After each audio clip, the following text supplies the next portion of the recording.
Live from Fargo and serving you on TV, online, and on the go. This is Valley News Live at 10.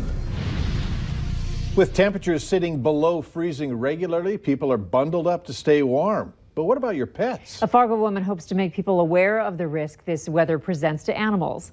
Valley News Team's Katie Opperly has her story of a pet owner who left their dog all alone in the cold at a local dog park. At the West Village Dog Park in Fargo, the sign clearly reads, "Dogs must not be left unattended." But Amber Copperrood tells us that she witnessed one pet owner that clearly didn't follow this rule. There's a dog sitting at the gate here, all alone, howling and yelping. She said she feared that the dog had been abandoned, so after waiting 10 to 15 minutes, she made her way over to the park. When I was making my way over here, the owner decided to get out of their vehicle and walk over here, come get the dog, and then bring it back. She says the owner had been there all along in the warmth of their car. Copperwood says if it's too cold for you to be outdoors, then it's too cold for your pet as well.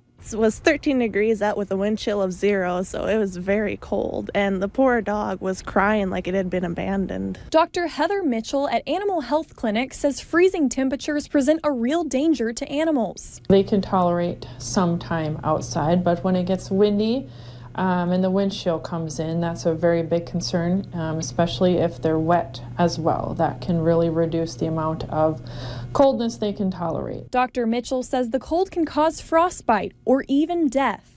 They will start to shut down when they get too cold, just as they will when they get too hot as well. And she says it doesn't take long at all before an animal's health begins to suffer in extreme temperatures.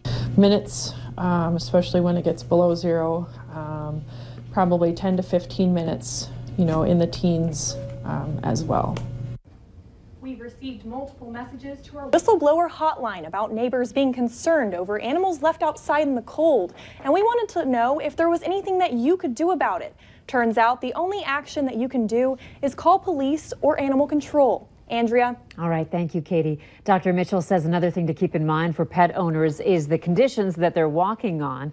Cold surfaces can cause sores or frostbite, but also the salt on the sidewalks will often be licked from their paws, causing pets to get sick. So make sure to wipe your pet's paws after being outdoors. Certainly hard to sugarcoat tonight's conditions. The thermometer says it's cold out, and it feels even colder than that. Hutch is here with the bad news that eventually will get better. Hutch? Indeed it will, but right now we're struggling with sub-zero temperatures up and down the Red River Valley into parts of northwest Minnesota. Bemidji, one of the colder spots at 6 below this hour, although temperatures are starting to bump up. It was 6 below earlier this evening in Langdon. You are up to 3 above now as warmer air is trying to punch in from the west. A few flakes of snow north of Langdon are moving to the south and east. Overnight, a band of light snow will be making its way through northwest Minnesota as we begin our day, so watch for slippery spots there. Air temperatures first thing in the morning for many of us will be in the teens, and we improve on that throughout your Tuesday. I'll have details on that here in a few minutes. That is good news. Thanks. News of a Bismarck Air Medical crash Sunday night is hitting close to home. 3 people died when the flight left Bismarck bound for Williston, but crashed not long after takeoff. The 3 on board, a pilot, a paramedic, and a nurse, were first responders on their way to pick up a patient. Mike Christensen, who is the executive director for Sanford Air Med, says our Sanford family and particularly our Air Med team are keeping the crew, friends, and family of all those affected in our thoughts and prayers. The cause of the crash is unknown. A manslaughter charge has been filed against a 24-year-old man in the death of a 6-month-old child in northwestern North Dakota. The police chief in Stanley says that the child died last Friday, and authorities arrested Cody Faltersack. An autopsy is being done to determine how the child died. Meanwhile, Faltersack remains in custody. If he's found guilty, he faces a maximum sentence of 10 years in prison. A family in West Fargo wants to know who took a package from their front doorstep. Take a look at this. The family's Ring doorbell camera caught this man stealing a package, looking around and then taking off. A Valley News Live viewer says the package had the family's Christmas pictures inside. It happened sometime last week in a neighborhood south of Costco. If you know who this guy is, you can call West Fargo police. The family thinks the thief drove away in a silver or blue Pontiac Torrent SUV. Still no sign of a woman that police in Bemidji, Minnesota are trying to identify. She's there on your screen now. They say she's a person of interest in an ongoing investigation. If you do know who she is, call 218-556-2973 and leave your tip with Officer Otness. Today, the North Dakota Emergency Commission voted in favor of the National Guard's request for $450,000 within the existing National Guard budget to supplement the tuition assistance program. These requests will help ensure the National Guard can continue to fund its education program, combining state resources with federal programs. The program provides up to $14,000 for new Guard members and then helps with full scholarships for some ROTC cadets. A Minnesota diocese is headed for bankruptcy because of pending claims of sexual abuse. The Diocese of Winona-Rochester will file Chapter 11 bankruptcy at the end of the month. This comes as the Catholic organization faces more than 100 claims of clergy sex abuse starting from the 1960s into the 80s. 11 of those priests served in Rochester parishes. All of the accused clergy are either suspended or dead.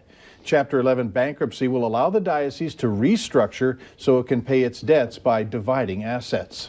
4 people, including 2 hospital employees and a police officer, were killed in a shooting this afternoon that began as a domestic dispute outside the Mercy Hospital and Medical Center in Chicago. Now, it remains unclear whether the shooter took his own life or was killed by officers. Nicole Killian has the latest.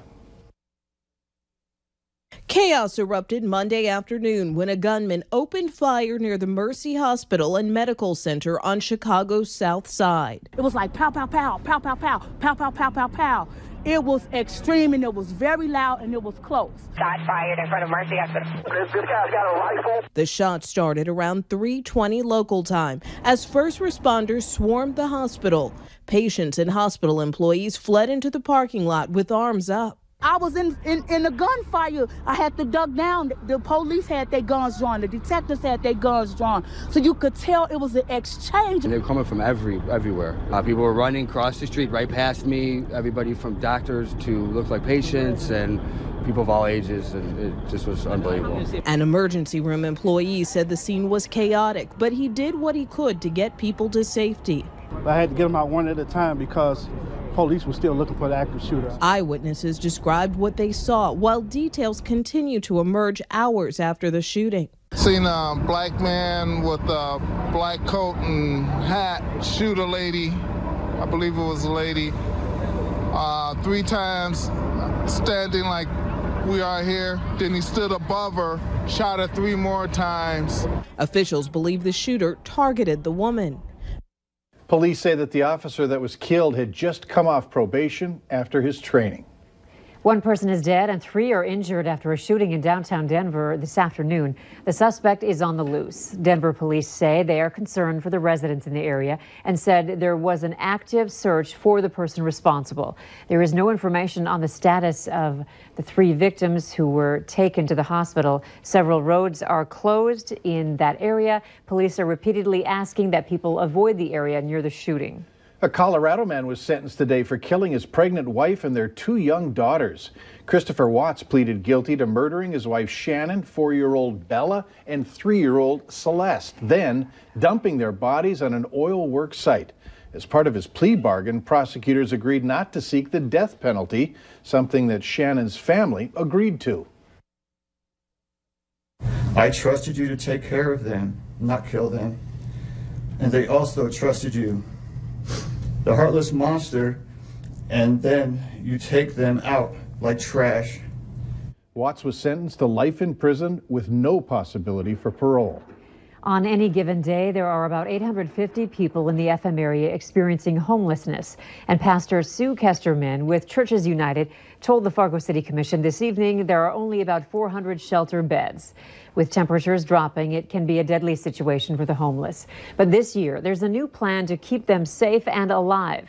Kosterman says the local shelters learned from last year's mistakes with overflow shelters, and they have come up with a new system.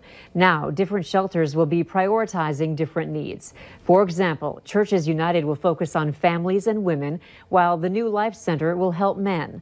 The shelters are also partnering with community action networks to get case management and services started as early as possible. Still, Kesterman says plans are not enough.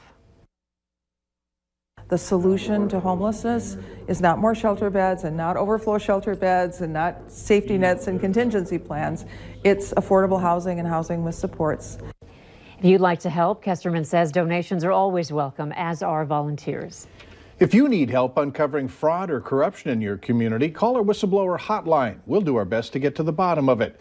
Call 701-237-6576 and leave your tip. A member of our investigative team will get on the case and go to work to expose the truth.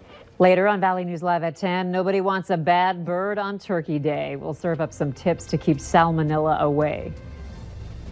A strange Monday up and down the valley when high temperatures happened at midnight last night. Many of us experiencing our daytime lows here recently. 2 below the low in Fargo. Warmer air to the south and west is heading our way. Your forecast is next.